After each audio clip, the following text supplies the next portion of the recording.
Hi, I'm a recovering crackhead. This is my retarded sister that I take care of. I'd like some welfare, please. You threw my sandwich away. You can't hold it in, then you'll just have to piss yourself. You're telling me to piss myself? When it comes to comedy, it's satisfactorily, I think, obvious that the American comic hero is a wisecracker who is above his material and who is above the idiots around him. All the great British comic heroes are people who want life to be better and on whom life craps from a terrible height. In an interview with Time magazine, Ricky Gervais was asked the differences between British and American comedy. In reply, he said, "It's often dangerous to generalise, but under threat I would say that Americans are more down the line. They don't hide their hopes and fears, they applaud ambition and openly reward success. Brits are more comfortable with life's losers. I've seen quite a few videos on this topic, but in my view, many don't go into enough detail when contrasting British and American comedy. The difficulty is that there are so many examples of comedy coming from both countries, and because of this it becomes almost impossible to do the question justice. In this video I will try to use as many examples of British and American TV shows to make my points. Consider these scenes. What am I going to do then? I can't hold on. If you really can't hold it in, then you'll just have to piss yourself. You're telling me to piss myself? Yes, if you've got to go, piss yourself. Is this what it's come to? Yes, and do it quietly. Great. And what shall I do after I've pissed myself? Fuck myself? Eat myself? You're such a... Are you doing it already? Yes, I'm doing it already. I'm so pathetic that as soon as you ordered me to piss myself, I started the procedure. This is what you've done. You've ground down my sense of self-worth over the years. I hope you're proud. When are you going to stop? Not for a bit. Stop, Jeremy. Stop it. It's going down the cracks. I can't stop. Stop! Oh, piss yourself. Stop pissing yourself. It's not that simple. The floodgates are open. What is Monica's biggest pet peeve? Animals dressed as humans. That's correct. Ladies? Same category. According to Chandler, what phenomenon scares the bejesus out of him? Michael Flatley, Lord of the Dance. That is correct. The Irish jig guy? His legs flail about as if independent from his body. A lot of UK comedy takes a dark and depressing tone. In the scene from Peep Show, Mark is questioning whether he really loves Sophie and wants to get out of the wedding, whereas Jeremy ends up pissing himself rather than give away their hiding spot. Scenes like this take an ironic view on the world and life itself, seeing our decisions as futile and portraying life as a sort of hopeless nightmare that we're all trapped in, and that we all stumble through in a pathetic and clueless manner. The scene from Friends, on the other hand, has a group of close friends playing a quiz about each other. Despite the funny answers, the tone is one of hope, of friendship and unity. There's a heartwarming aspect to the comedy, knowing that the laughs come from a group of friends whose bond is so close that they are able to play quizzes about each other for a bet. This builds on to the crucial difference between the way that we, as spectators, react to comedy from the different countries. I would argue the distinction between America and the UK is that in American comedy you laugh with the actors, whereas in British comedy you laugh at the actors. The Office UK and US provide a brilliant example of the difference between comedic style. In the UK version, we laugh at David Brent, at the kind of person he is. In the US version, Michael makes bad decisions, but he's not inherently unlikable. He has a youthful ignorance and endearing quality that makes us root for him despite all his shortcomings. This builds onto a bigger point about the differences between American and British comic characters. Stephen Fry makes a brilliant point when he says, Their lack of dignity is embarrassing. They are a failure. They are an utter failure.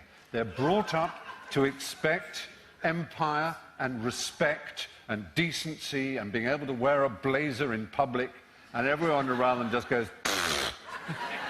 whereas the American hero is the smart talking, he's Jim Carrey and he's Ben Stiller and he's, whoever, he just goes all the way back. They can wisecrack their way out of any situation. They win the girl, they're smarter, they've got the biggest knob in the room. The British guy arrives at the room and says, oh my God, I've left my knob behind. So with this in mind, let's look at some of the traits of characters of UK comedy. Will from the Inbetweeners, a posh loser who despite being intelligent frequently embarrasses himself and fails at every teenage hurdle. Jay is a lying, exaggerating, insecure loser, Neil is likeable but exceptionally stupid, and Simon is pretentious, cringy, and tries too hard. Basil Fawlty is a man with anger management issues who runs a constantly failing hotel. Every plan seems to blow up in his face. Mark Corrigan is an insecure, self-loathing man in a dead-end job. Jez is a slacker, borderline drug addict who fails to ever do anything with his life. In Outnumbered, the entire family is dysfunctional and argumentative, failing to be able to perform any task, outing or event without conflict and issues. Mr. Bean is an odd social outcast. Even in Blackadder, the sharp-talking Rowan Atkinson never rules the roost, always doing the dirty work for stupid leaders and having every cunning plan fail. Now, let's look at some of the characters of American comedy. Joey from Friends is a bit dim, but always gets the girl, is loved by his friends, and despite his poor acting skills, ultimately manages to become a soap opera star.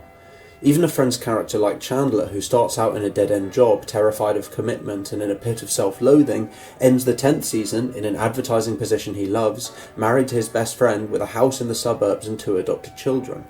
In Always Sunny in Philadelphia, Frank might be going completely mad, but he is a successful businessman with a never-ending flow of money. Dennis Reynolds is a psychopath, but he's also intelligent, has a decent apartment and life, and is good with women, albeit in a creepy way. Basically, every character in the US version of The Office has redeemable, lovable features, from wisecracking Jim to loyal Dwight, endearing Michael Scott to musically talented and wealthy Andy Bernard. The point here is that American comedy takes a hopeful view of the world and of people in general, seeing the good in characters despite their flaws. There's also a sense of growth in US comedy, as people learn and change over time. British comedy inspires much more despair about the state of the world. Characters rarely change or grow any better, they are kept in a self-imposed stasis owing to their own shortcomings.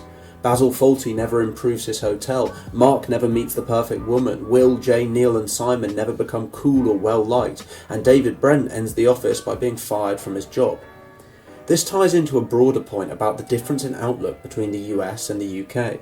The concept of the American dream is embedded in American comedy, an idea that you can be a self-made person, that you can do what you want to do and make a success out of your life.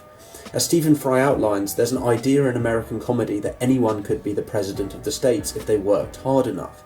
In the UK, however, there's far more scepticism about what we can achieve and how much we can really change. The characters in UK comedies never learn from their mistakes, and it's normally a misguided view about their ability to get a promotion, get the girl, improve their business, etc., that leads to their downfall. This leads to some very different content in the comedy that's produced. A lot of UK comedy relies on wordplay, specifically on insults. Stand over there, right? And do not move, or I will perform a fucking living fucking autopsy on you with a fucking rusty spade, and I'll have your kidneys for fucking cufflinks. The thick of it is endless insults. Peep Show gives a running commentary of the characters' insulting thoughts about one another. Blackadder is always tearing people down with his wordplay. Now compare this with US comedy.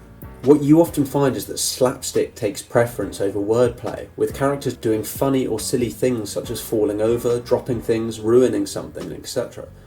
In American comedy, what you do is funny rather than who you are. In UK comedy, it's your character itself that's at stake. The person you are is what is insulted, no matter who you are or what you do. A final point I want to briefly touch on is the difference between editing, music and colour in US and UK comedy. Take the tone of the UK Office opening, dark and depressing with dreary music to match. Contrast this with the Office US opening, takes boring shots of Scranton but puts upbeat music over it. Examples of this are numerous throughout US and UK comedy. All US sitcoms are brightly lit and coloured to give a sense of optimism, whereas UK comedies normally have dull, grim colours that off-put their viewer. To finish, I want to return to the Ricky Gervais quote I started with. Americans don't hide their hopes, fears, ambitions, and reward the successes of their characters. In the UK, we take life's losers and laugh at them, despite their relatability. Often, UK comedy turns the mirror on its audience, and we laugh at ourselves.